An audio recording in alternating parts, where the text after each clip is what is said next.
All right, Coach. New to the program here, Ohio Wesleyan. Second year, right? Yep. All right, grade yourself. Year one was A through F. Year two, starting out, is what? Grade one, I was actually just talking to my pops about this a little bit. I think I just tried to do a lot, way too much, way too soon, especially since I was volunteering for that first half of the year, doing a full-time job in this, which once I started doing this, I knew it was going to be the dream job I always wanted. I don't know, I would probably say a C, but ultimately just because on the recruiting side of things, I was trying to get seniors on visits in like December, January. At that point, they're talking to so many schools and some of them are here or there. So on that end, it just wasn't, I just didn't know enough. I was just a little naive, where now I'd say for this year, recruiting wise, I'm pretty close to B minus, B plus, maybe being a little hard on myself, but ultimately that was just a big thing, trying to do too much there. And then the main reason I came here was just I saw the building blocks culture-wise. I love the guys on the team. Coach Reed and I really got along together, and I just saw building blocks coming from a top 10 program that really reminded me of there. I tell people all the time, if it was another program where I didn't see those building blocks, I think I'd still be forcing myself to do what I got my degree in, but and then moving to year two, like I said, B plus, B minus, I think we still got a lot to do. One thing I'll give myself, and more just the guys, it's not all me and Coach Reed. I think the summer was A plus without a doubt.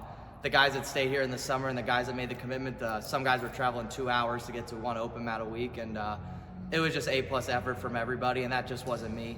But we had a system and we stuck to it, and really proud of the guys there. And I think it just showed the guys who got on campus after that summer were just ready to go, and it was awesome. And we've had some adversity here and there in the preseason and now, but I think adversity is really, really good for what we're trying to build. I mean, I was just listening to that Tom Brady documentary, and they said really good cultures get tested when adversity hits. So I kind of love adversity, and I think we're just going to get better from it. We have to. I mean, we can't sit around and wait. So, but yeah, I'd say C minus, A summer, and then right now B plus, B minus. But we'll get back on track and just keep moving towards that A. And then once we're there, it's keeping it there, keeping the system there.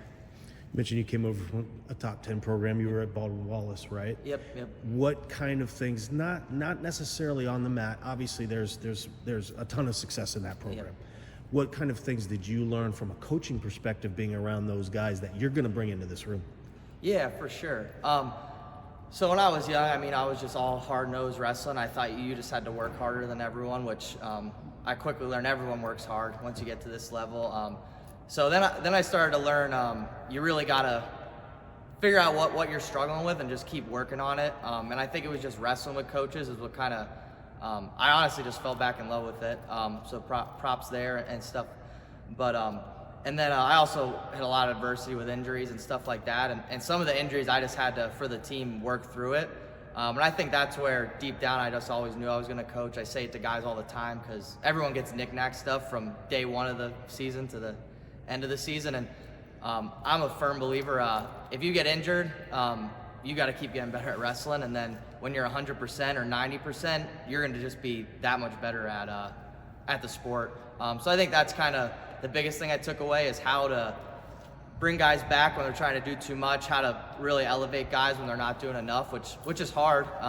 When you're a freshman, you don't know much. They're the hardest ones to really show them what their potential could be, and then the older guys, they know what their potential needs to be, so it's just constantly about getting them better and better. I mean, Othman Taha, Jeffrey Kaminsky, Tyler Bodovitz, and a bunch of other guys, they're at a really high level right now, so now it's just really nitpicky things where in the summer and last year, we could work anything and they were going to get better at it, where now they're pretty high level to the point where we got to get better every week and just find out what that is. So ultimately just adversity is what kind of made me realize from that program what I could bring here and help them out with. All right, so you talked about the Brady book and we talk about adversity a lot. What I want to know is, you're bringing a process in.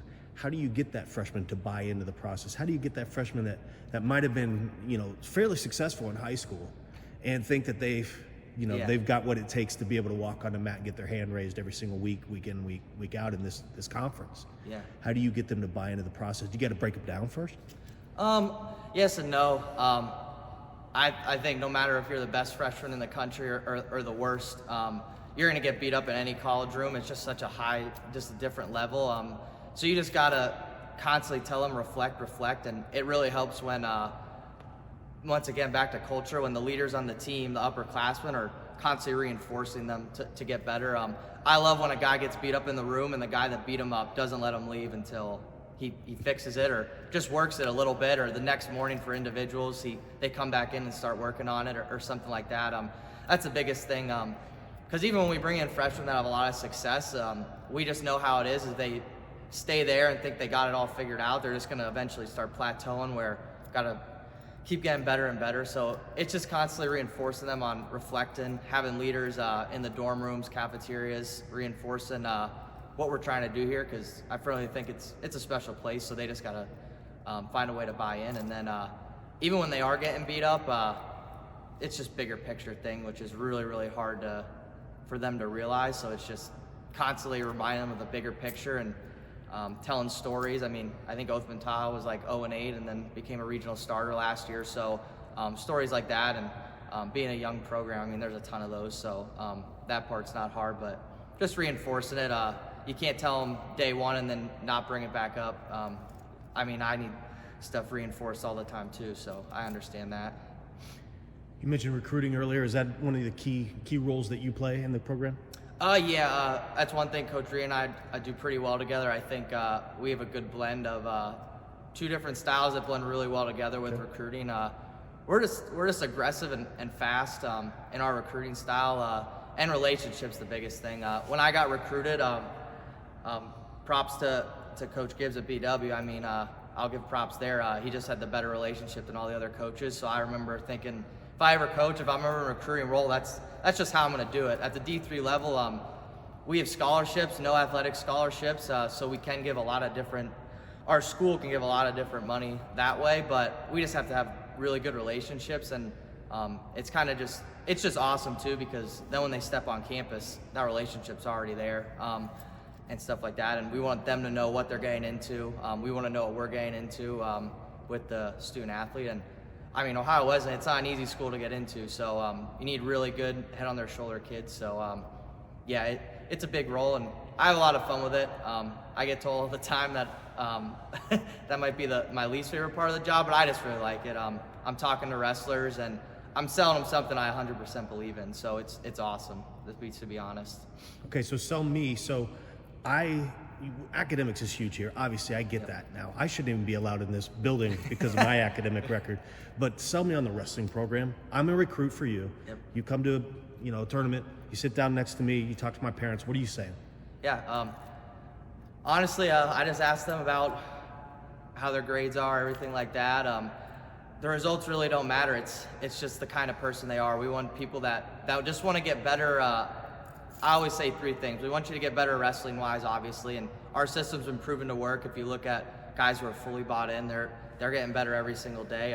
So wrestling-wise, obviously, academics are big. We want them to get better every day in that. And then a big thing that gets overlooked is socially, not just going out having fun, that stuff. I'm more just like in the classroom, building that network, because at the end of the day, wrestling's going to end, and you need that network to get a job, do this. If you want to go into coaching, you need that network, everything like that. But we want kids that just want to get better in all aspects of life, because we've had kids that just want to get better at wrestling, and the grades and everything like that go under the water, and it's a whole other situation. But we want dudes who they want to get better at all aspects of life, and they want to bring everything up.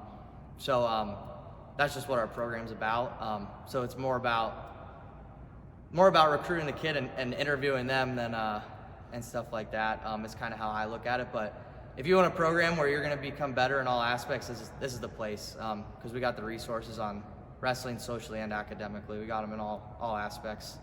All right, Coach, I appreciate you having me. What else you got for us? Nothing much. Every day I'm grateful to be here, even when there is adversity or when we're just having fun. It's awesome to be here. OWU is a place I firmly believe we'll be up there soon. But every year we've just been getting better. This much, and last year we had a breakout year, and we're looking to do even better. So. and that's just doing the right things when it's really, really hard, from our guys to myself to Coach Reed to the professors. So just doing the right things when it's really hard is what we're all about. And yeah, I'm excited to just keep getting better with the guys. All right, man, sounds good. Again, thank you for the time. Thanks for having me. Of course, yeah, no, thank you. Appreciate it.